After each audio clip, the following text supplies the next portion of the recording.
Hello everyone, this is Frank and I'm one of the librarians here at the McAllen Public Library.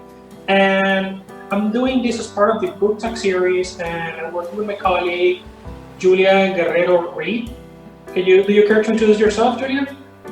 Yes, hi everyone, I'm Julia. I'm one of the librarians here at McAllen Library. I've been here for 8 years. I usually do the tech videos and the virtual traveler, but I'm helping out with this one. I was a Spanish major in college, so I know how to speak, read, and write in Spanish. I'm going to be talking about one of the short stories that I read at a Spanish class in college. Very good, excellent, Julia. And I'm going to be talking about one of my favorite Argentine writers. So you notice we're both going to talk about Argentine writers. And the one that I'm going to talk about, his name is Jorge Luis Borges.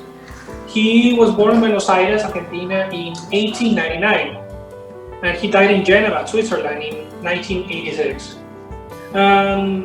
Most well known are collections of short stories that he wrote, and amongst them there's a story called the Ruinas Circulares, which typically forms part of this collection of stories in a book called Ficciones. There's another book called El Alea. I personally haven't read it, but I've read Ficciones a couple of times and I really enjoyed it myself.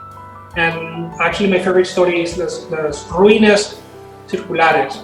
Before I talk about Las Ruinas Circulares, I just want to go briefly over some of the themes that Jorge Luis Borges generally covers in his stories. They're mostly philosophical and fantastic themes. Like he includes elements such as labyrinths, libraries, mirrors, fictional writers and books, and mythical elements as well. And this story in particular has a lot of the philosophical and the mythical and even the religious and even the mirror aspect of it as well. So La Ruinas Circulares is about a wizard from an unknown country and who practices an unknown religion. And he's going to these temple ruins to venerate this unknown, unnamed god. And at some point he falls asleep and he begins dreaming of a man. He begins creating this man in his dreams. And he starts adding all of these details to it, the heart, especially the heart. There's a lot of emphasis on the heart in this. And eventually the man is dreamt up completely. He completely created the man. But the wizard at some point made sure to destroy any memory traces on that created man regarding his own creation. That way he could feel normal. That way he could feel as if he was any other man like us. And the wizard remains at the temple, and then he hears that there was the man that he created was wandering around inquiring about his origins. And then at some point in the story, and I don't want to go into all the detail because I want to encourage everyone to go ahead and read it, the temple ruins start burning, and the wizard himself, he's in danger of burning. He remembers hearing about the man being able to walk on fire and not being harmed. And he was afraid that the man was going to realize that he was an artificial being, right? So the wizard that is in the burning temple ruins, he accepts his own demise, his own end, and he walks into the fire. But lo and behold, he's immune to the fire, just as his own creation. And this is where the plot twist is added, that he realizes that he was also a dreamt up illusion by someone else. So that's pretty interesting plot twist added to it. So what do you think, Julia, about that story? Well, I really liked it. I read it last week when you sent it to me. That was my first time reading it, and I really liked it. I thought it was interesting how similar it is to the one that I read. Really similar plot lines. Julio Corta was a little bit younger than Borges. He was about 15 years younger, but they're both Argentine writers. Julio Corta, he was a political exile from Argentina, so he spent most of his adult life in France, in Paris, and that's where he did most of his writing. So he kind of wrote from the perspective of like a kind of an outsider expatriate. That kind of comes across in some of his stories, like this one. But anyway, so in this one, it's about a man in Paris who goes to an aquarium in Paris, and he kind of becomes obsessed with these fish, well, not fish, amphibians there that are ajolotls. And they're actually from the lake that's where Mexico City is. But let me share here if I can figure out how to do that so I can show everyone real quick what ajolotls look like. Okay, so these are ajolotls. So they're amphibians. They're native to the really small area, the lake. Let me see, what is it? It's Lake Xochimilco and Lake Chalco in the Valley of Mexico. So as you can see, they're really unusual looking. So the man in the story, he kind of becomes obsessed with these ajolotls, and he starts spending like all day, every day looking at them at the aquarium. And he kind of he becomes an ajolotl. Like his consciousness goes into the body of one of them, and the mind consciousness of that ajolotl takes over his body. And it describes how at first, he's just like, shocked, like panic. It feels like being buried alive. But then he kind of gets used to it, and he starts thinking, well, if I'm in this situation, maybe all these other ajolotls in this aquarium around me, maybe they're also like people who got, stuck. And then the man that used to be him, he keeps going to the aquarium for a little while, but then eventually he just, stops going. So the ajolotl that used to be the man, he thinks to himself, well, my only hope is like, well, maybe this guy will go write a story about this one day. And does, go write a story, and that's, the author, Julio Corta. But so I kind of like it's kind of a symmetrical story arc, like it ends how it started.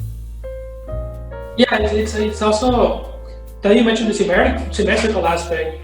There's a lot of similarity in the stories, even though one is about the national author and the other one is about this artificial human. They both kind of end up where they started. This man ends up realizing that he's also created in the Ruin Circular story. And in the axolotl story, the man becomes the axolotl, and he feels himself being observed. There's this theme about, putting yourself in the shoes of the other.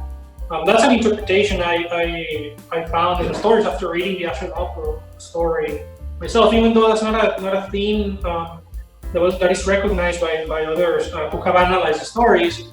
There's still something interesting that I noticed on both short stories.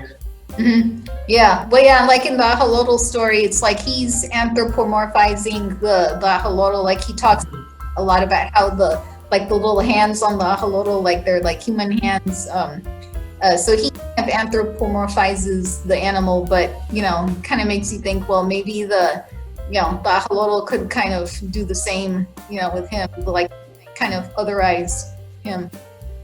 In a way, yeah, it's.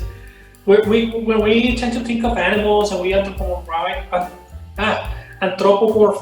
them, this is a difficult word to say, but when we tend to humanize animals, we tend to forget that there could be other beings, or we tend to forget that there's other points of view to look at things.